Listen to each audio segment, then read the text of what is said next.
श्रीमद् भागवत महापुराण स्कंद 8वां अध्याय 23वां। बलि का बंधन से छूटकर सुतल लोक को जाना। श्री सुखदेव जी कहते हैं, जब सनातन पुरुष भगवान ने इस प्रकार कहा तो साधुओं के आदरणीय महानुभाव दैत्यराज के नेत्रों में आंसू छलक आए। प्रेम के उद्रेक से उनका गला भर आया। वे हाथ जोड़कर गदगद वाणी से भगवान से कहने लगे। बलि ने कहा, प्रभो, मैंने तो आपको पूरा प्रणाम भी नहीं किया, केवल प्रणाम करने मात्र की चेष्टा भर की। उसी से मुझे वह फल मिला जो आपके चरणों के शरणागत भक्तों को प्राप्त होता है। बड़े बड़े लोकपाल और देवताओं पर आपने जो कृपा कभी नहीं की, वह मुझ जैसे नीच असुर को सहज ही प्राप्त हो गई। श्री सुखदेव जी कहते हैं, परीक्षित, यूं कहते ही बलि वरुण के पाशों से मुक्त हो गए।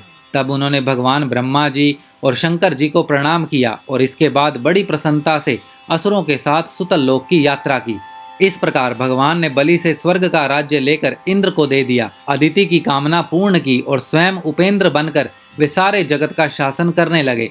जब प्रहलाद ने देखा कि मेरे वंशधर पौत्र राजा बलि बंधन से छूट गए और उन्हें भगवान का कृपा प्रसाद प्राप्त हो गया, तो वे भक्ति भाव से भर गए। उस समय उन्होंने भगवान की इस प्रकार स्तुति की।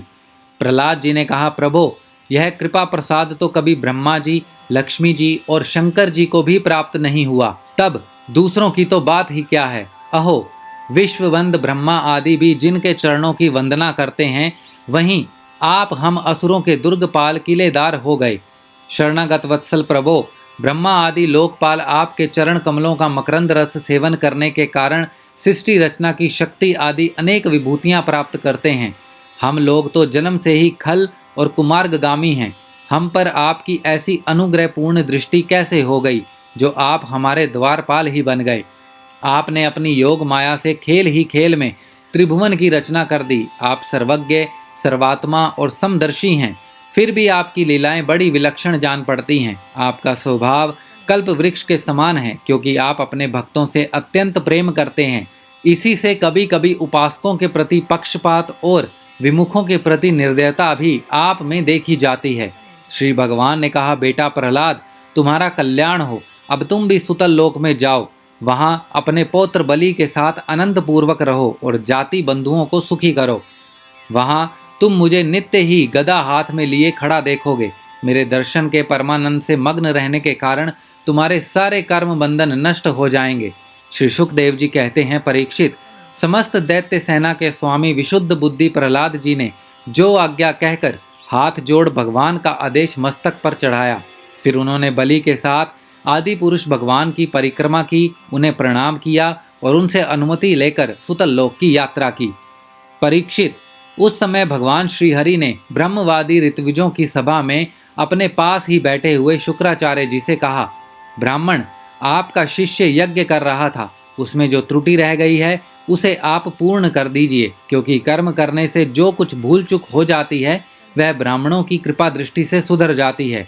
शुक्राचार्य जी ने कहा, भगवान, जिसने अपना समस्त कर्म समर्पित करके सब प्रकार से यज्ञेश्वर यज्ञ पुरुष आपकी पूजा की है, उससे कर्म में कोई त्रुटि, कोई विषमता कैसे रह सकती है, क्योंकि मंत्रों की, अनुष्ठान पद्धति की, देश, काल, पात्र और वस्तुओं की सारी भूलें आपके नाम संकीर्तन मात्र से सुधर जाती हैं। आपका नाम सारी त्रुटियों को पूर्ण कर देता है। तथापि अनंत, जब आप स्वयं कह रहे हैं, तब मैं आपकी आज्ञा का अवश्य पालन करूंगा। मनुष्य के लिए सबसे बड़ा कल्याण का साधन यही है कि वह आपकी आज्ञा का पालन करे। श्री सुखदेव जी कहते हैं, भगवान शुक्राचार्य ने भगवान श्री हरि की यह आज्ञा स्वीकार करके दूसरे ब्रह्म ऋषियों के साथ बलि के यज्ञ में जो कमी रह गई थी उसे पूर्ण किया। परीक्षित, इस प्रकार वामन भगवान ने बलि से पृथ्वी की भिक्षा मांगकर अपने बड़े भाई इंद्र को स्वर्ग का राज्य दिया, जिसे उनके शत्रुओं ने छीन लिया था। इसके बाद प्रजापतियों के स्वामी ब्रह्मा जी ने देवऋषि, पितर, मनु, दक्ष, भंग, अंगिरा, संत कुमार और शंकर जी के साथ कश्यप एवं अदिति की प्रसन्नता के लिए तथा संपूर्ण प्राणियों के अभ्युदय के लिए समस्त लोक और लोकपालों के स्वामी के पद पर वामन भगवान का अभिषेक कर दिया।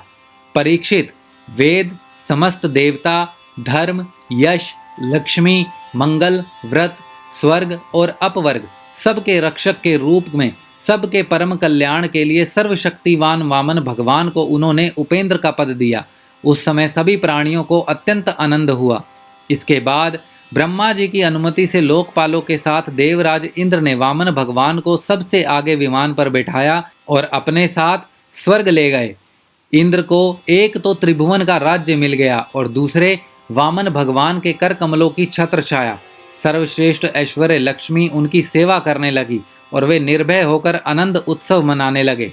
ब्रह्मा, शंकर, सनत कुमार, भृंगु आदि मुनि, पितर, सारे भूत, सिद्ध और विमान आरोही देवगण भगवान के इस परम अद्भुत एवं अत्यंत महान कर्म का गान करते हुए अपने अपने लोक को चले गए और सबने अदिति की बड़ी प्रशंसा की।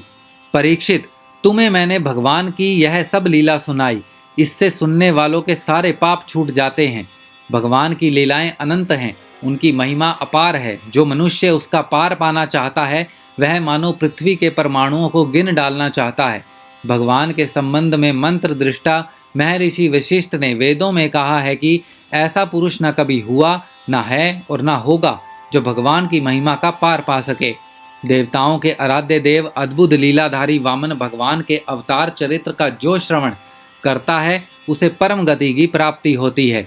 देव यज्ञ, पितृयज्ञ और मनुष्य यज्ञ किसी भी तरह का अनुष्ठान करते समय जहाँ जहाँ भगवान की इस लीला का कीर्तन होता है वह कर्म सफलतापूर्वक संपन्न हो जाता है।